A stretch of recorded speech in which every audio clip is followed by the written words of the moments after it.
Observamos el mundo para comprenderlo y para poder evolucionar. La inteligencia nos ha permitido forjar herramientas para comprender lo pequeño y lo infinitamente grande.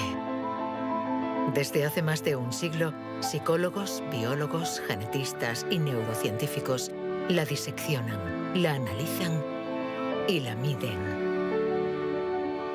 Hemos inventado los ordenadores y caminado sobre la Luna.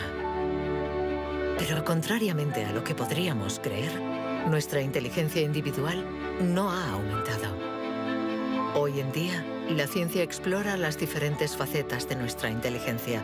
Pero, ¿saben en realidad los científicos qué es la inteligencia?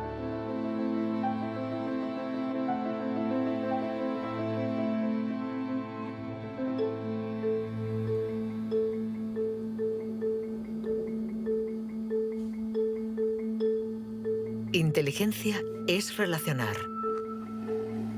unir elementos diferentes para hallar soluciones. Para entenderla, hay que conseguir dividirla y aislar todos sus componentes. Los investigadores estudian sus diferentes facetas.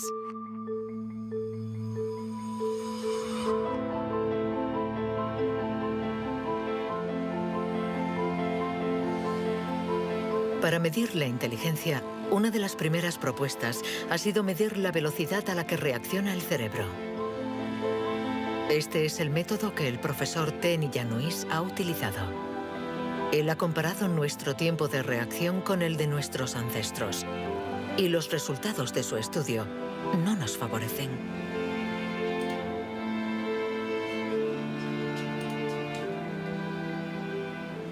Para medir el tiempo de reacción, mostramos a una persona una luz sobre una pantalla y está pulsando un botón lo más rápido posible. Debe decir si la luz aparece a la derecha o a la izquierda. No es un acto reflejo, sino una información simple que nuestro cerebro debe procesar. Estos estudios sobre el tiempo de reacción son muy antiguos.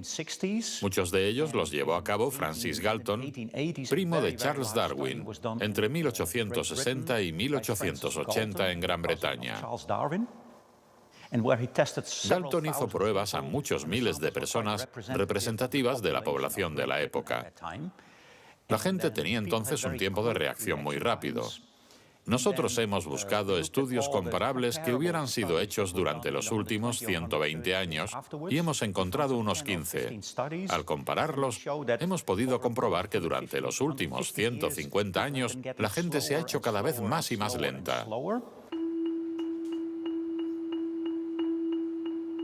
Para el profesor Tenny Yanois, inteligencia es velocidad. Y nuestro cerebro invierte como media 50 milisegundos más que el de nuestros bisabuelos a la hora de procesar una información simple. 50 milisegundos más puede sonar como un algo ridículamente breve. Pero si pensamos en las miles y miles de decisiones que debemos tomar cada día, y somos un poco más lentos en cada decisión, esto puede tener consecuencias muy, muy importantes.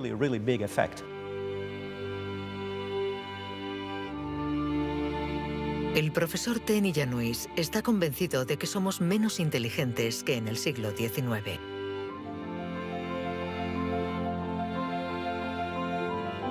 Y la prueba está en la increíble capacidad de invención de este periodo, marcado por una explosión de las innovaciones, de la creatividad, de las ideas.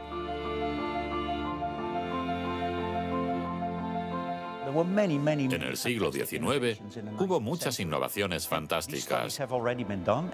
Hay estudios que muestran que el número de inventos por habitante era 4 veces mayor que hoy en día. El profesor Tenny Yanois piensa que nuestra inteligencia está en declive desde hace por lo menos 150 años. Pero en el siglo XIX, Sir Francis Galton ya pensaba que los ingleses eran bastante menos inteligentes que los griegos de la antigüedad, donde no faltaban las mentes brillantes. Entonces, y los predecesores de los griegos, los hombres prehistóricos. Es extremadamente difícil medir su inteligencia. Sin embargo, en el Instituto Max Planck de Leipzig intentan responder a esta pregunta reconstruyendo el cerebro de nuestros antepasados de la prehistoria.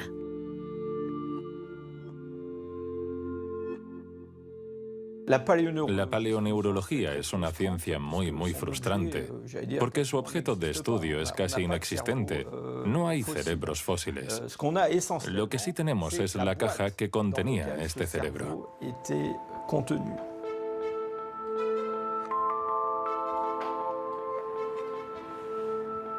Al comparar nuestro cerebro con el del hombre prehistórico, los científicos han encontrado diferencias no solo en la forma, sino también en el tamaño.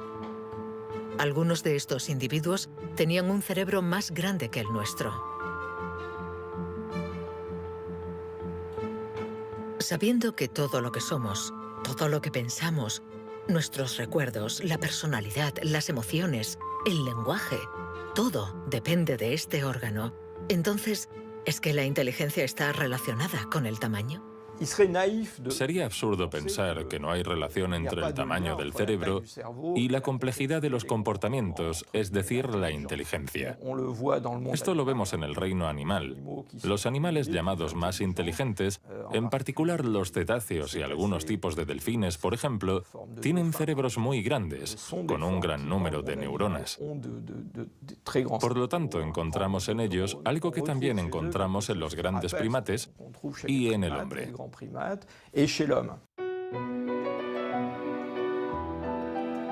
La evolución hizo crecer el tamaño de nuestro cerebro durante 2 millones de años, hasta alcanzar su máximo hace unos 15.000 años. El hombre de Cro-Magnon, que pintó en la cueva de Lascaux hace unos 17.000 años, era un Homo sapiens como nosotros. Pero de todos los Homo sapiens, este era el que tenía el cerebro más grande. El tamaño de nuestro cerebro ha disminuido en comparación con el de este antepasado. Y según algunos investigadores, somos menos inteligentes que él. Pero esta teoría no es compartida por todos. Yo no creo que haya una inteligencia que se pueda medir con una regla y decir que nuestro reciente antepasado era igual o más o menos inteligente.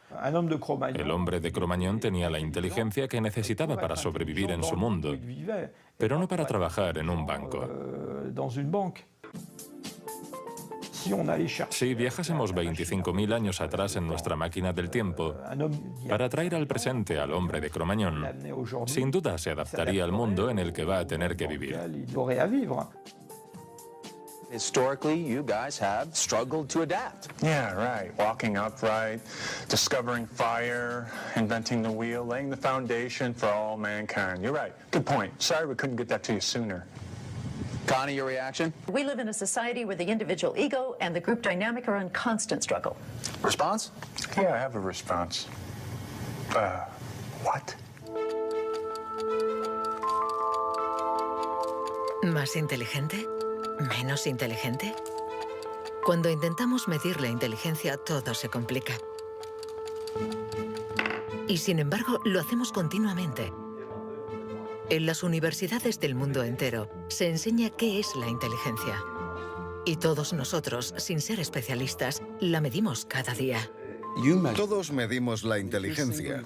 Si es usted soltero y va a un bar y conoce a alguien, lo más importante después del físico es la inteligencia. Medimos la inteligencia de la gente siempre. Si hablamos sobre un concepto difícil o hacemos algo que desconocen, ¿cuánto tardan en entenderlo? Medir la inteligencia analizando las respuestas. Evaluando la pertinencia de las acciones. Comparando a los individuos. Un método que dio lugar a la única herramienta de la que disponemos para medir la inteligencia.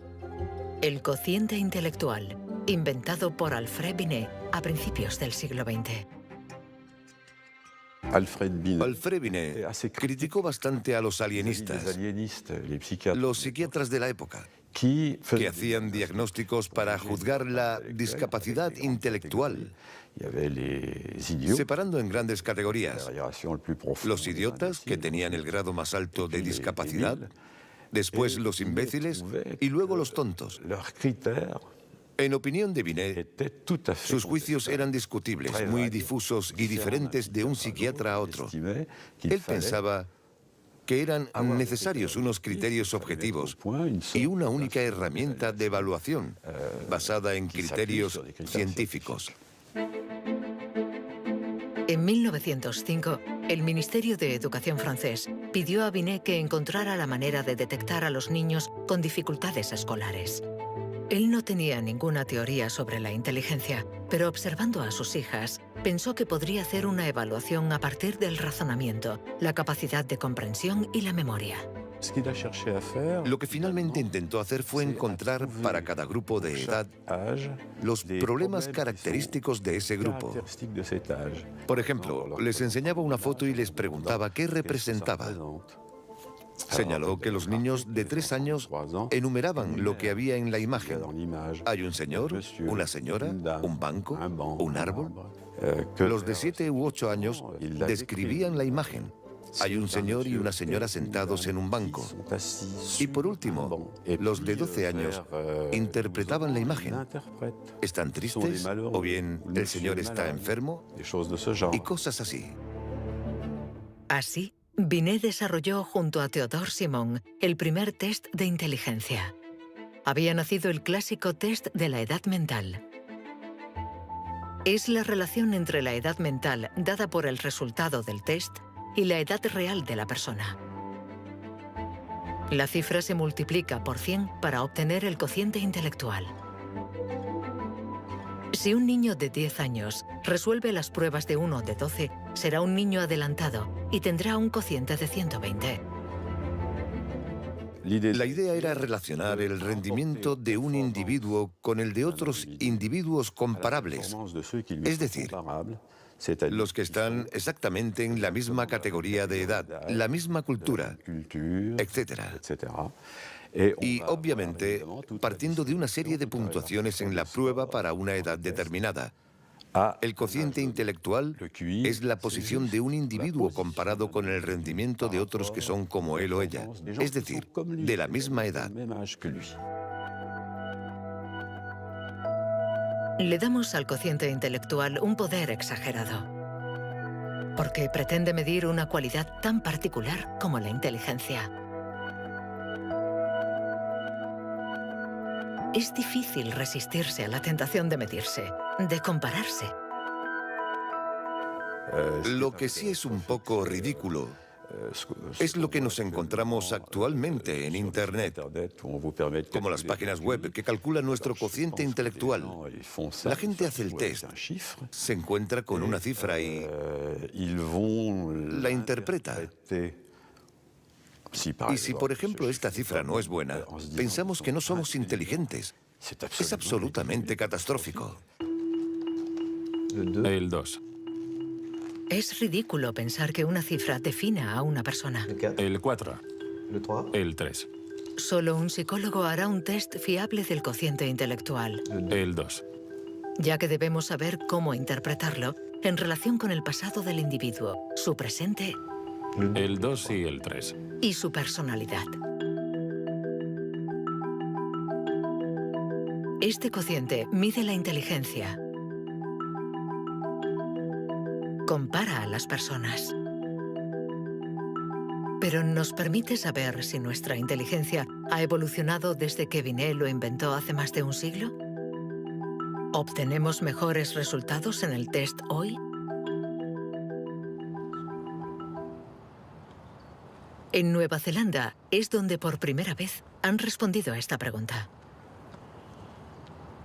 Allí, James Flynn ha hecho un descubrimiento sorprendente que los científicos de todo el mundo han bautizado como el efecto Flynn. El efecto Flynn supone el descubrimiento de que todas las naciones que entraron en la era industrial han obtenido mejoras considerables en los tests de cociente intelectual. He revisado toda la variedad de estas pruebas en 40 países, como en Francia, Holanda o Noruega, donde los jóvenes habían sido llamados al servicio militar.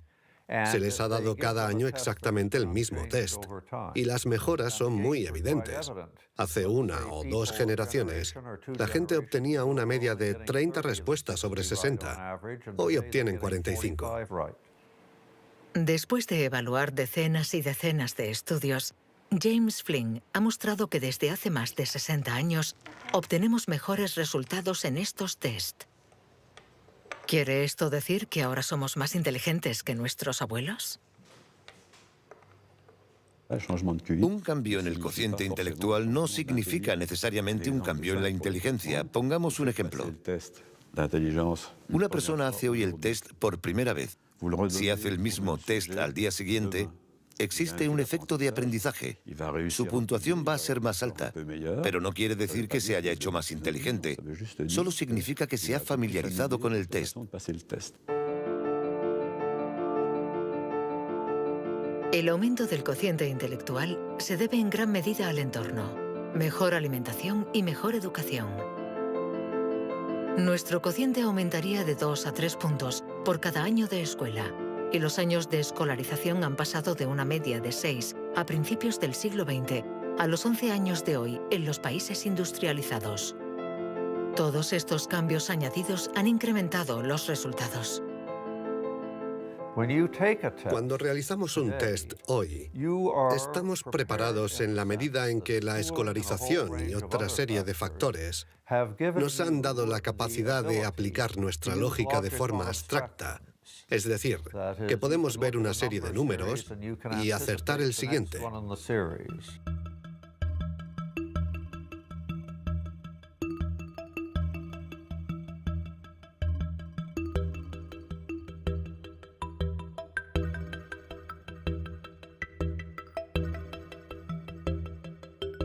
En cuanto a la inteligencia, no hay que fiarse de las apariencias. Tener mejores resultados en estos test no implica que seamos más inteligentes. Se trata solamente de que estamos mejor preparados para pasar el test. Nuestra inteligencia es como un músculo que entrenamos para obtener de él todo su potencial, y con el entrenamiento podemos alcanzar nuestros límites. Las cifras lo demuestran. Tras decenios de mejora, los resultados de los test han llegado al tope. Incluso están empeorando en países como Inglaterra, Dinamarca o Noruega. El aumento del cociente intelectual es un fenómeno que ha durado un siglo, pero todos los países terminarán por llegar al tope de este incremento. Sospecho que la educación formal ha abusado de la capacidad de manipular los conceptos abstractos y, a menos que se produzca una revolución de la pedagogía, los beneficios que ha producido la escuela van a tocar techo, ya que hoy en día casi todo el mundo está escolarizado.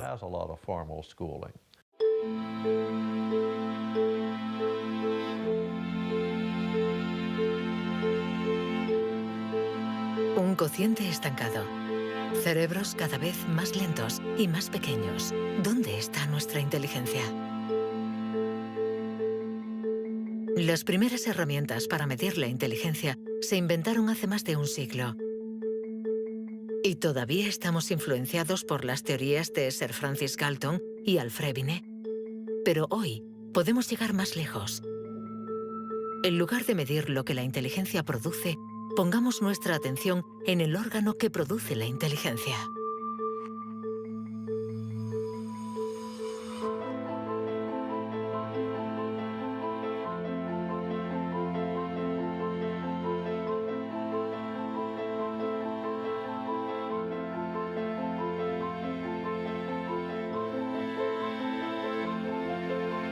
Richard Heyer es psicólogo y neurocientífico en la Universidad Irvine de California. Desde hace más de 30 años, intenta averiguar cómo es un cerebro inteligente. Gracias a los progresos de los instrumentos de observación, Heyer y su colega, el profesor Rex Jung, investigan en qué lugar del cerebro se aloja la inteligencia. Veamos el cerebro de Richard Hayer. Vemos un bonito cerebro. El doctor Hayer es una persona brillante e inteligente y vemos todas las regiones que sustentan su inteligencia.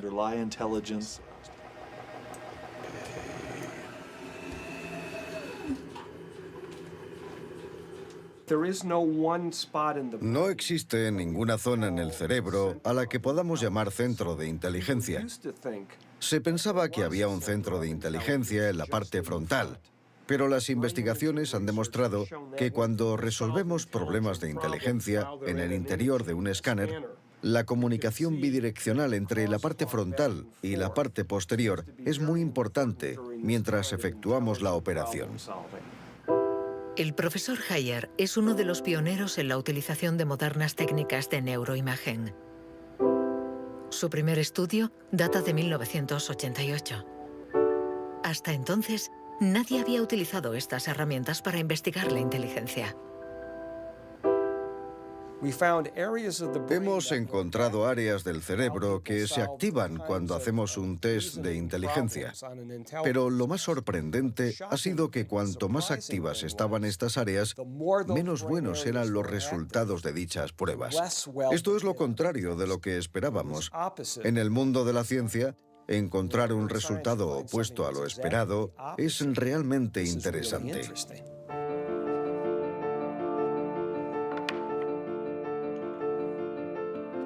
Un cerebro inteligente no es un cerebro que funciona más, sino todo lo contrario. Es un cerebro que funciona menos. Esto es lo que llamamos neuroeficacia. Ser inteligente consiste en resolver un problema con el mínimo esfuerzo.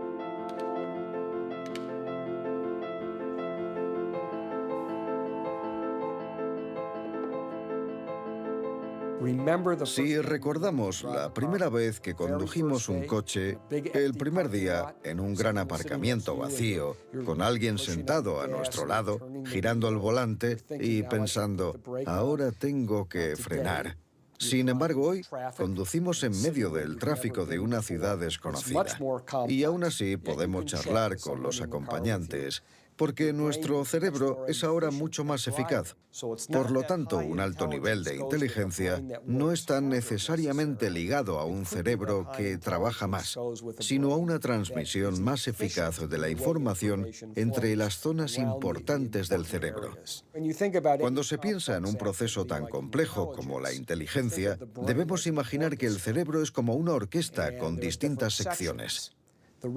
Pero el verdadero misterio está en cómo interactúan estas secciones, porque, como sabemos, esta orquesta no tiene director. Si el cerebro es una orquesta, entonces la inteligencia es la música.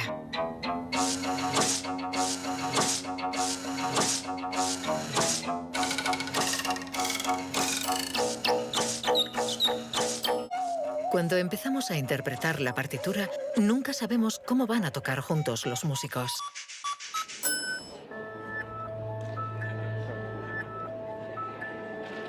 En la Universidad de la Sorbona, el profesor Olivier Houdet busca un director para esta orquesta. Para encontrarlo, mide la actividad eléctrica del cerebro mientras los niños resuelven problemas. Lo que le interesa es lo que él mismo llama bugs de inteligencia.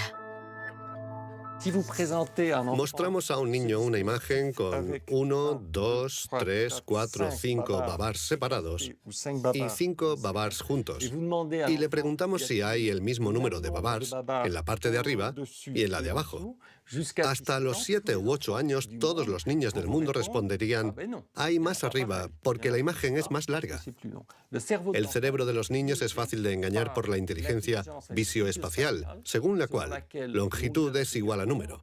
Esto significa que tenemos caminos neuronales distintos para resolver una misma tarea.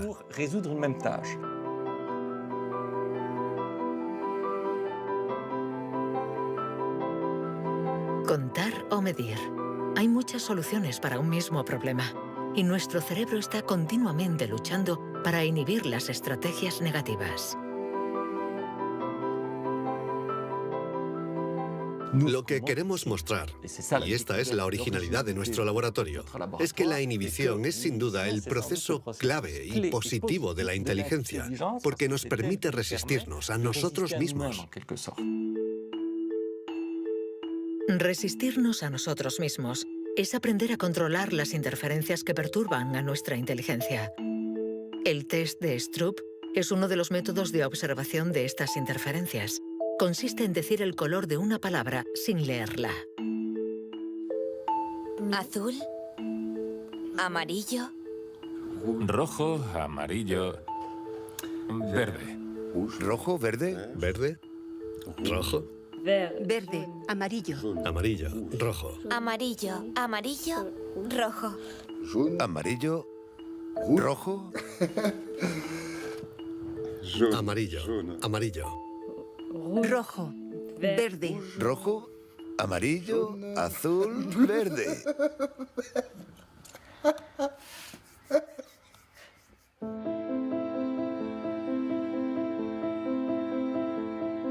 Para resolver un problema usamos diferentes regiones del cerebro unidas entre sí, pero que a veces entran en competencia. Pero ¿cómo se comunican las diferentes regiones? Este tema le interesa al profesor Douglas Fields, del Instituto Nacional de la Salud de Washington. El cerebro está hecho de dos clases de tejidos, materia blanca y materia gris. Todos hemos oído hablar de la materia gris, que es donde se encuentran las neuronas, en la superficie del cerebro. Pero debajo hay miles de conexiones, de cables, de axones que conectan las neuronas formando circuitos. Y es de color blanco porque estos axones están aislados por una membrana celular llamada mielina.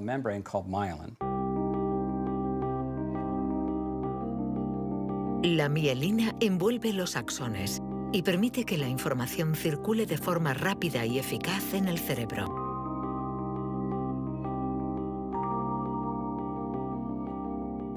Cuando nace un niño, su cerebro no está maduro. Sus funciones son mínimas.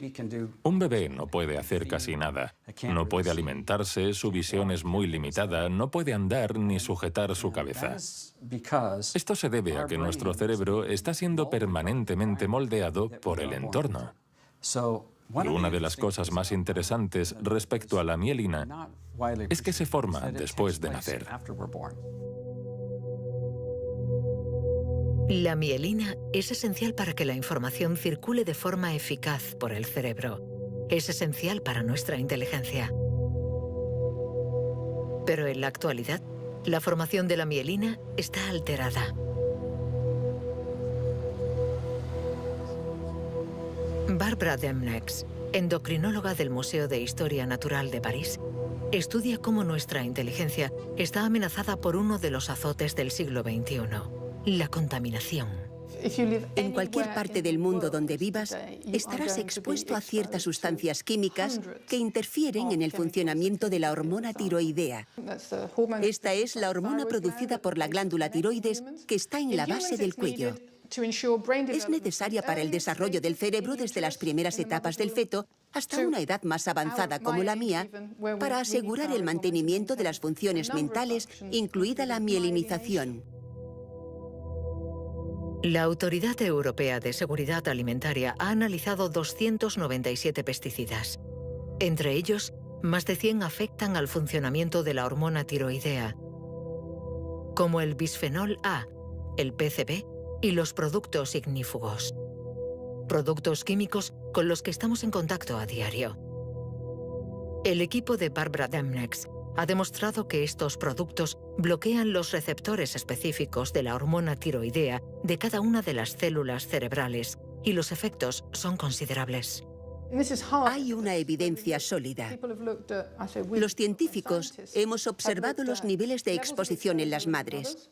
Se han comparado diferentes niveles de exposición y hemos visto que los niveles más elevados estaban asociados a una pérdida de 5 a 6 puntos de cociente intelectual en sus hijos. Cierto es que la mayoría de nosotros no percibimos la diferencia, pero es evidente que 5 puntos menos de cociente intelectual pueden suponer una gran diferencia en cuanto al éxito escolar o al éxito en la vida.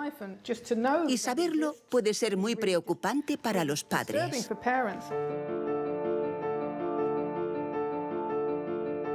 Nuestra inteligencia nos ha permitido crear un mundo complejo, pero a costa de degradar el medio ambiente.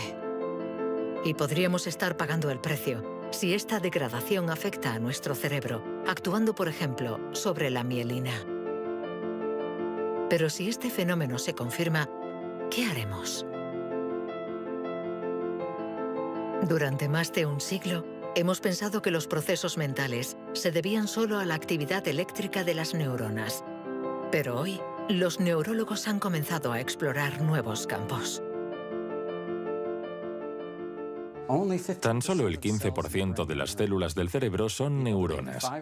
El resto, el 85%, no se comunican mediante impulsos eléctricos. Las llamamos glía. Nuevos métodos nos han permitido ver, para nuestra sorpresa, que las células gliales se comunican entre ellas y con las neuronas sin electricidad. Esto es un punto de partida fascinante, porque supone un cambio fundamental de conceptos respecto al funcionamiento del cerebro a nivel celular. Células gliales.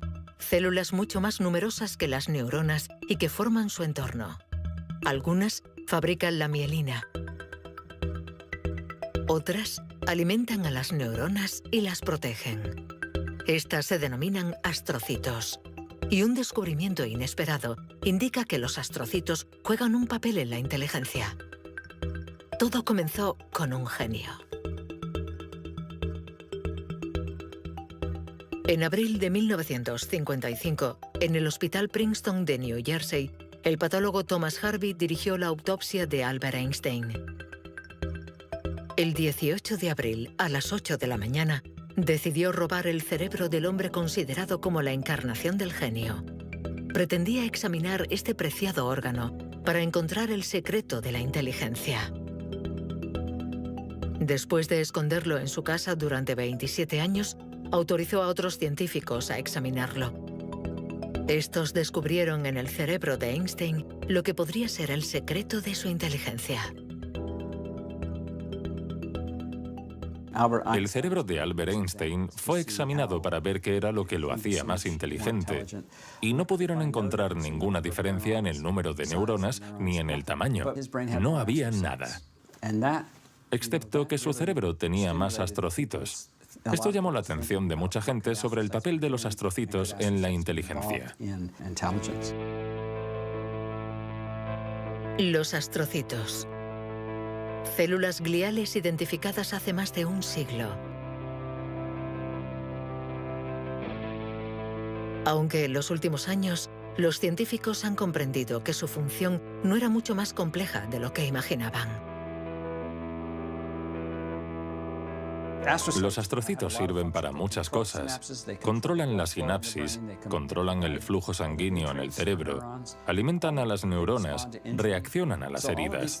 Todas estas cosas estaban consideradas como tareas menores que los astrocitos hacían en el cerebro, y no habían sido tomadas muy en serio hasta que se dieron cuenta de lo determinantes que son los astrocitos para las neuronas. Un astrocito humano controla cientos de neuronas, muchas más que, por ejemplo, un astrocito de ratón. Basándose en esta observación, un equipo de la Universidad de Rochester ha realizado un experimento fascinante.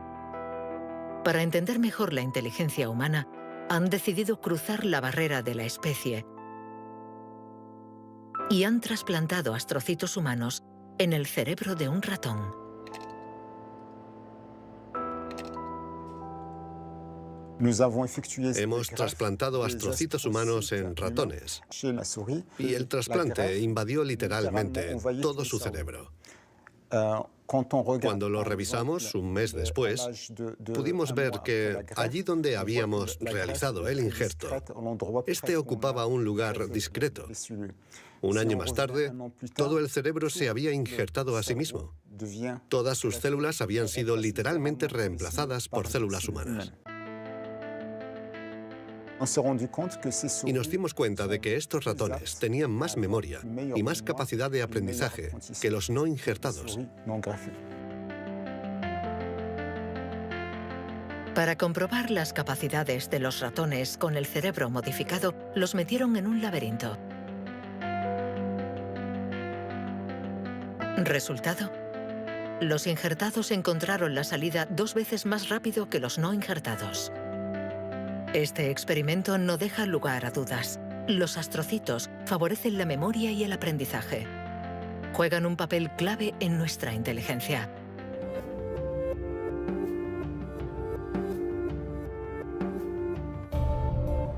La inteligencia se refleja en el funcionamiento del cerebro. Pero ¿cómo se explica la diferencia entre las inteligencias de nuestros colegas, amigos o padres? ¿Es que tienen más materia blanca, menos astrocitos o sus neuronas son más rápidas? El origen de nuestras capacidades se encuentra en parte en nuestros genes. Robert Plomin estudia la genética del comportamiento. En sus investigaciones ha visto crecer a miles de niños y gracias a ello espera poder encontrar los genes que influyen en la inteligencia. A menudo la gente desea saber en qué medida la inteligencia viene determinada por los genes. En primer lugar, hay que insistir en que la palabra determinar no es adecuada. Debemos decir influenciar, ya que, como sucede con el tamaño, está estrechamente relacionado con los genes, pero no determinado por ellos. Si somos altos, es probable que nuestros hijos sean más altos que la media, pero si están mal alimentados o enfermos, serán más bajos. Esto no es determinar, es influenciar. En otras palabras, los genes nos dan el potencial y el entorno decide el resultado final.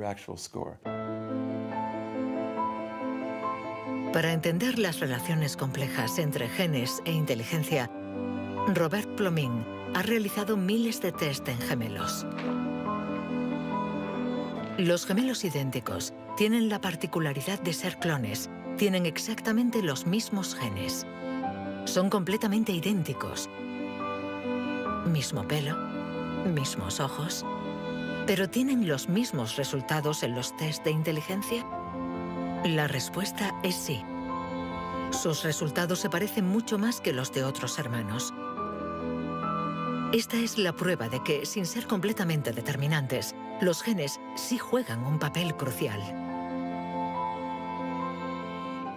La mayoría de los países del mundo, más de 100, dispone actualmente de registros de gemelos porque reconocen la importancia del método gemelar a la hora de calcular la influencia de los genes.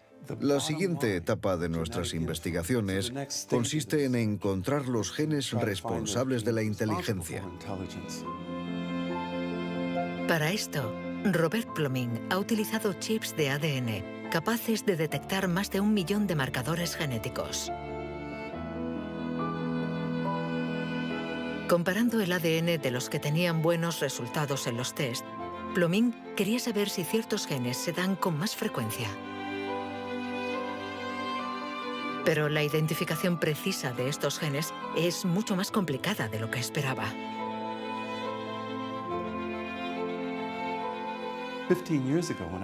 Hace 15 años, cuando comencé a buscar los genes de la inteligencia, nadie imaginaba que sería una tarea tan difícil. Pudimos identificar más de 300 genes que influyen sobre la inteligencia. El problema era que habíamos estudiado solo el 1%.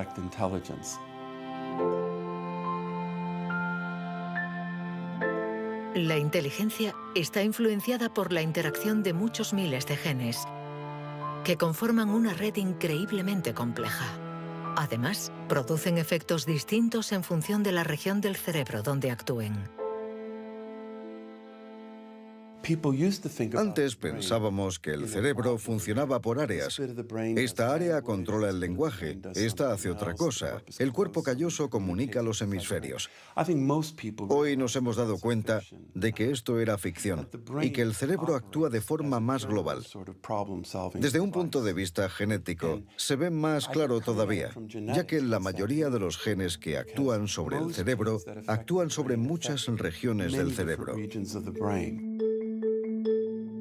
Paso a paso vamos entendiendo nuestra inteligencia. Los científicos afinan las herramientas para medirla, pero la cuestión es cómo las vamos a utilizar.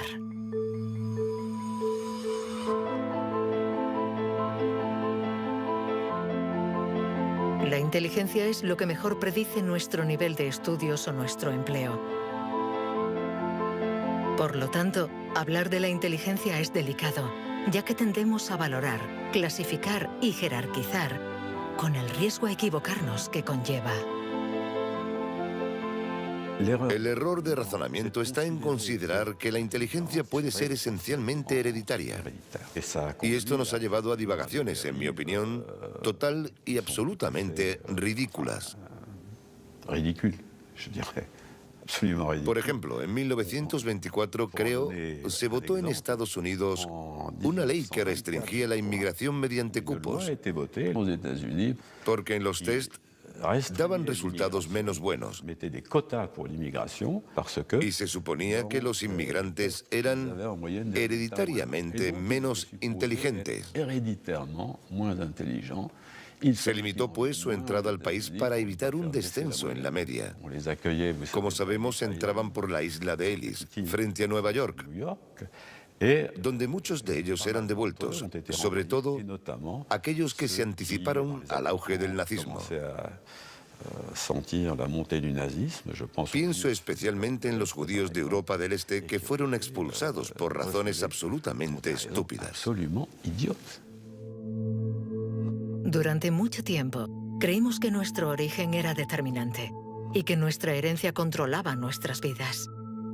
Después, por suerte, la ciencia ha abandonado esta visión determinista. Pero la inteligencia es algo especial. Un tema tan sensible que los pasos en falso han marcado su historia. William Shockley, físico visionario y premio Nobel por su descubrimiento del transistor, resultó menos brillante en sus estudios sobre la inteligencia. Dr. Shockley, if you could answer it yes or no, I would appreciate it. Do you believe that black people are inferior in intelligence because of their heredity? What I say is this. My research leads me, and it's a tragic conclusion, really, my research leads me inescapably to the opinion that the major cause of the American Negro's intellectual and social deficits is hereditary and racially genetic in origin, and thus not remediable to a major degree by practical improvements in environment. Then what do you see as the solution to the problem? I would propose that you would offer a bonus to everyone to be sterilized. The offer is based upon the best estimates, best scientific estimates that one can have of any genetically carried disabilities. 1974, prácticamente ayer. Una época nada lejana. Algunos utilizaban el cociente intelectual para justificar su racismo y excluir lo diferente. Joseph Skobanek sufre el síndrome de Asperger, una forma de autismo compatible con un cociente elevado. Graduado en ciencias políticas, doctor en filosofía y escritor, con 6 años no hablaba una palabra. Hoy habla 7 idiomas, entre ellos el hebreo, el árabe, el persa y el azerí. Yo formaba parte de esos niños cuyo destino era la basura. Durante mucho tiempo nos dijeron que las personas autistas eran deficientes intelectuales. Autismo llegó a ser casi sinónimo de discapacidad intelectual. Sin embargo, hoy sabemos que esto no es así. Toda sociedad humana necesita una jerarquía, necesita gente que marque la diferencia. Y tendemos a resumirlo todo bajo un criterio único. En Estados Unidos, la calidad humana y las jerarquías se definen por el cociente intelectual. En Francia puede ser cualquier concurso administrativo. En la China imperial eran los famosos exámenes del mandarín. Pero todo esto reposa sobre una idea central, y sin embargo errónea, la de que hay una única escala para medir la inteligencia de la humanidad. Y todo aquel que predica estas teorías se sitúa a sí mismo en lo más alto. La inteligencia como escala única de la humanidad.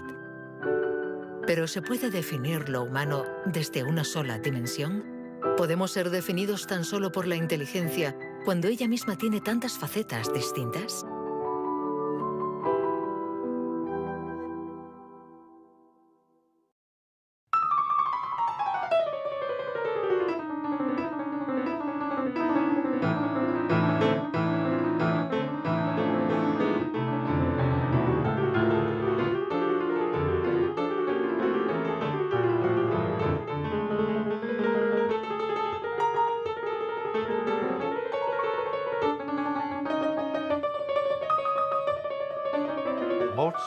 Nos han dicho siempre que Mozart podía tener en la mente una sinfonía entera.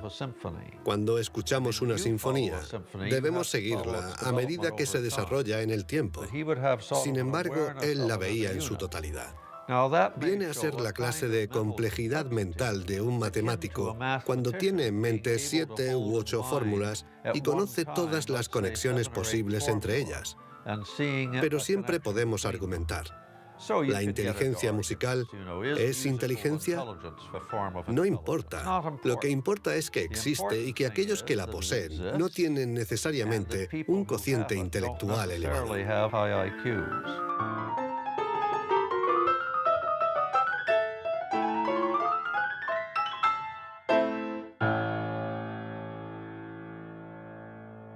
Siempre ha existido una reticencia a considerar que existen formas distintas de inteligencia y una cierta tendencia a querer determinar un cociente intelectual general. Una única escala de inteligencia donde podemos situarnos por encima o por debajo. Pero la realidad lo contradice. Existen numerosas formas de inteligencia y podemos tener un nivel muy alto en algunas de ellas y un bajo nivel en otras. Esta idea estaba en los primeros estudios sobre la inteligencia. Hoy, los científicos ya han aceptado que sea cual sea el método utilizado, no van a conseguir medir la inteligencia con una escala única.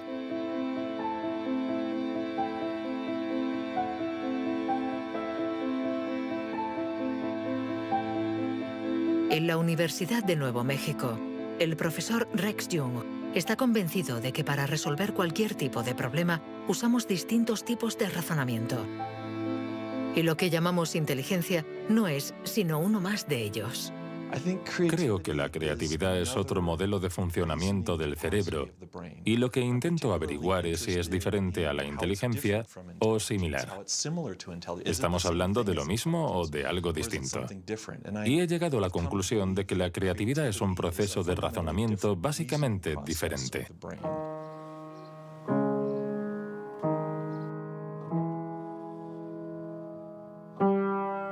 Leer una partitura es ser inteligente utilizando nuestros conocimientos.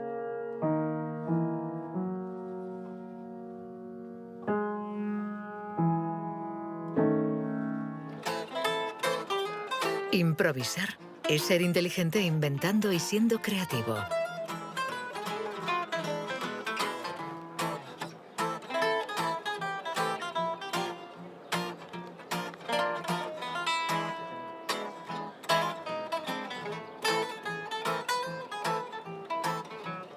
Un músico puede ser a la vez inteligente y creativo, un sujeto de estudio ideal.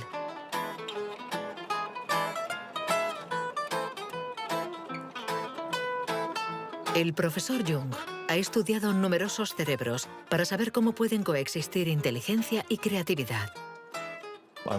Trabajo sobre la hipótesis de que son complementarias y que hay dos redes diferentes en el cerebro que cooperan para permitirnos razonar. Una es un tipo de razonamiento inteligente y la otra un tipo de razonamiento creativo. Y las dos son extremadamente importantes. Estamos muy cerca de comprender cómo funcionan. Nuestra teoría es que la red de la inteligencia se sitúa sobre todo en la superficie del cerebro. Con la creatividad las cosas son diferentes, porque depende principalmente de la llamada red de modo por defecto, situada en el interior del cerebro. Estas dos redes intercambian permanentemente información para que podamos resolver los problemas que nos plantea el mundo en que vivimos.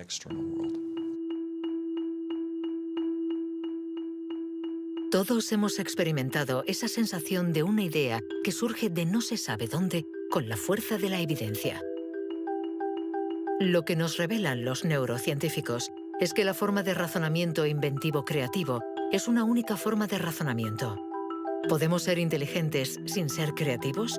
¿O creativos sin ser inteligentes? ¿Esta cuestión tiene sentido? Para evolucionar de forma inteligente, ¿no necesitamos todos los recursos de nuestra mente? No podemos ser creativos, por ejemplo, en física, si solo tenemos formación en física.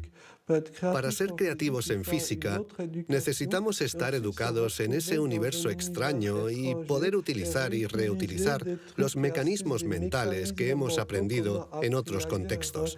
El problema de las investigaciones estériles es que se encierran en su burbuja y no dan ni reciben información. Por el contrario, las personas creativas son aquellas que importan ideas de un universo a otro.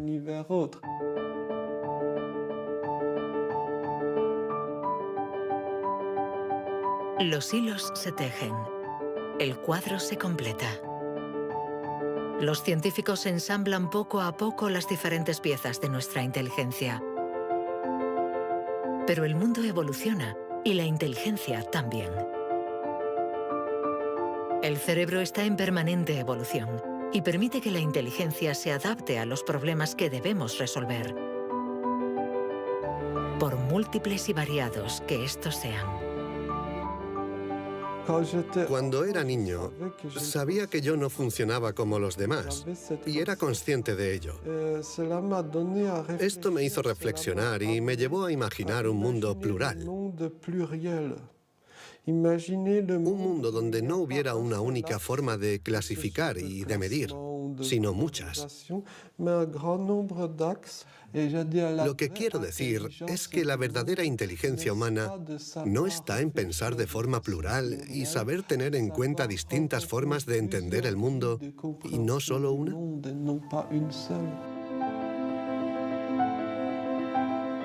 El papel de la ciencia no debe ser el de decir si somos más o menos inteligentes que nuestros vecinos o que nuestros antepasados, sino el de ayudarnos a entender cómo funciona nuestro cerebro. Así, sabremos cuidar nuestra inteligencia y también mejorarla para tejer hilos de unión entre nosotros y la diversidad que nos rodea.